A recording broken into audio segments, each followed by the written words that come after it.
close. Back the fuck up. Alright, y'all. Good morning. A little update for y'all real quick. As far as the housing situation goes, everything with that, as y'all know, I did move out December 31st. I had filed my small claim suit requesting the amount of the gas bill, which at the time was like $17.71 or something like that. And then $106, and I can't remember exactly what that was for. And I meant to look back at the initial claim that I had filed to figure out again what that 106 was for. But either way, so in the hearing, we first met with the mediator or whatever. Obviously, as the plaintiff, I'm the one who speaks first, and provide my reasons for my claim. So I kind of already knew that I was gonna have a hard time winning the security deposit claim, right? Because of the way this whole eviction situation was going. So yes, per the last agreement that we came to, was that if I was to move out of the apartment by December 31st, I wouldn't have to pay anything, so on and so forth, right? Granted, he did not lie about that. One of the things I didn't think of was that nobody's gonna let you stay somewhere for free, right? Even though the guy that lived upstairs from me, he did inform me. He said something, but I never had the source for it. Why the fuck I just stuttered so bad? God damn. He let me know that when you're facing an eviction, they're supposed to allow you up to 6 months, no charge, so that way you can find another place, right? Mind you, since this eviction, which was for the month of June, I've paid every month of rent. So I don't know if maybe there was just some confusion on my end because of that. Maybe I was thinking that they was going to let me stay, no charge or whatever, which technically they did, but they ended up being able to keep $10.95 of my security deposit for December's rent. So the only thing that would have been left, because my security deposit was like 17 and some change, 17.51 if I'm not mistaken, real close to the gas bill amount at the time. So that would have left me with like $600, right? They did end up, and I might end up, if I could take a screenshot, I might just upload a screenshot of the actual like bill that they ended up sending me, as far as what I'm being charged for. So they did, they basically took the $10.95 for rent, right? The other $600 went towards, I'm gonna say, rent and fees, as they call it. So they ended up doing away with the eviction for June, right? Which is cool, because again, I shouldn't have been in that position anyway, right? Just I'm gonna say by right, but I guess by the book, yes, the landlord did have every right to still file for the eviction. So for the month of, I think it was November. I can't remember. For one of those months, they ended up basically sending out an affidavit due to me being non-compliant to that agreement back in October. So that agreement back in October was when the property management was supposed to switch the gas services over to their name. So instead of where I felt non-compliant at is because in the agreement, in the written section, and then plus in my lease, right, it states that I can't withhold any rent amount due to a utility discrepancy, right? That agreement, when it came down to me paying whatever I had to pay, which at the time was $21.50, I did say in the hearing that, hey, look, it's gonna be minus $270 because that's how much Connecticut Natural Gas wants in order for me to establish a payment arrangement and keep my gas services from getting shut off, right? They don't care about that, because again, according to the lease, you cannot withhold any amount of rent due to a utility discrepancy. So they were able to hold that against me. And I don't know if they can put an eviction out for that, because I basically didn't pay the whole month's rent. I don't know if they can put an eviction out for that, or if it's just like a I don't know. Like that's what I'm saying. I don't know. Again, I'm not too worried about it, because It's ways around shit. It is what it is. It just sucked. Like, it just sucked feeling like people just want to, like, find any way to fuck you over. It's just like, bro, I left the apartment. Like, let this shit go. Y'all niggas out here doing motherfuckers dirty left and right. Speaking of, I was on Facebook the other day, and there's this girl that I'm friends with on Facebook, and she lived in a Blue Garden property, right? Which, mind y'all, I think I mentioned in one of my old videos, Blue Garden is now Nova Management. So when I first moved to my apartment and signed my lease, that initially was with Blue Garden Management and not Nova Management. So she had shared somebody's post. Some dude, he uploaded like videos and pictures of his apartment that's owned by Nova Management, and he was complaining, talking about going to court.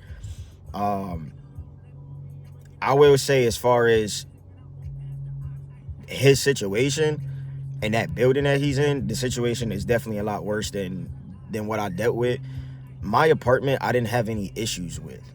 Like, I had no problems with my apartment, like with things not working. Like, I didn't have any of those issues. I want to say that as far as what I've seen, the property that I lived in that's owned by Nova Management is probably I didn't even want to say one of the best. It's probably the best property that they own, right? Best property. The worst part about that area is just that it's a one-way street, and the parking is ass. Like, that's probably the worst part about the apartment, other than the property management themselves. But long story short, y'all, update with the small claims. The attorney did try to fight the whole situation with the gas bill, but the mediator was just like, basically like, don't you think you should just give him the benefit of the doubt? Because the attorney was like, oh, well, it is very vague, basically, on the lease, because on the front of my lease, it says utilities paid by tenant. It just says electric. It does not say anything regarding the gas bill. Like, it doesn't say heat and hot water is included. It doesn't say all gas is like, it doesn't say anything about that. It's just like left open. So because of that, again, you're not saying that I'm responsible for it. This is a lease that we both signed. So he did end up kind of like agreeing, and he was just like, no, like, I see what you're saying. I see what you're saying. And I feel like he kind of knew that you don't really got to fight with that, bro. Like, you don't really got to fight with that. So in the end, he ended up kind of going offline for a little bit, which I ain't gonna hold you, I kind of feel a little iffy about, but we gonna see how things turn out. He did end up getting in contact with the property owner, Abraham, and I got that motherfucking number. And listen, when I reached out to him about this gas bill situation, I told him that his attorney and people in the leasing office was promising a check from him, and whatever the case may be, and I never received it. So now that this is like I guess like a court order kind of thing, he did agree to pay it. I'm hoping it ain't no more funny shit going on. They have until the 12th to get me my payment, and then I have until the 26th to close out the small claim suit. If for whatever reason I do not receive my payment, the small claim suit is staying open, and I'm gonna do what I didn't know to do, which was file an amendment to update the amount of the gas bill, because the gas bill has now increased from $1,771 to a little over $2,300. So because I didn't know to file that amendment before the court date, I wasn't able to claim that difference of $500-$600, give or take. Which is like, it is what it is. A win is a win.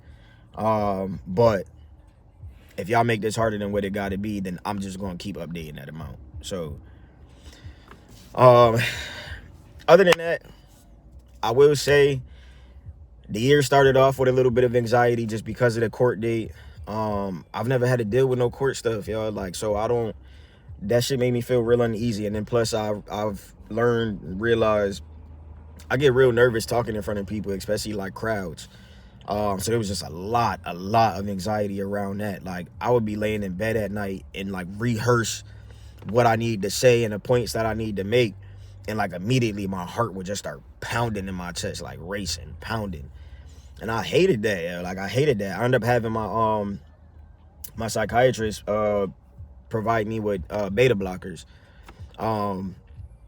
For those who aren't aware of what beta blockers are, because I wasn't either, Apparently they're more so used for like cardiac patients, or not necessarily cardiac, but people with like high blood pressure. It's typically used to lower your blood pressure. Um, but she did inform me that, you know, a lot of psychiatrists or a lot of people with anxiety also use that if they have to speak in public, or just if you're a public speaker, um, they use that. So I didn't end up taking it because like 2 days before the court date, I ended up getting an email and I realized that the court date was actually going to be virtual and not in person. So my nerves kind of calmed down when I knew it was virtual, because the first hearing or the first court date that I had with them was virtual as well. The one back in October was virtual. And my nerves was fine. Like, I wasn't all anxious. I didn't, there wasn't a whole lot of anxiety going around that situation. So I decided not to take the beta blockers. And I still feel like I handled myself fine. Organization is probably one thing I say I could have did a little bit better with, but I also had like a lot of documents. It was like 40 pages that I uploaded, bro. So it was a lot going on when I needed to shuffle through things to reference like a specific document. Other than that, as far as business goes, I'm gonna drop my website. So I dropped some t-shirts, and I wanted to do them just before Valentine's Day. I was able to get that done. I got a couple of orders that are going out today. Like I said, I will go ahead and drop the link, so y'all have the link there. I'll actually maybe do a little overlay of the website so y'all can see what that's looking like.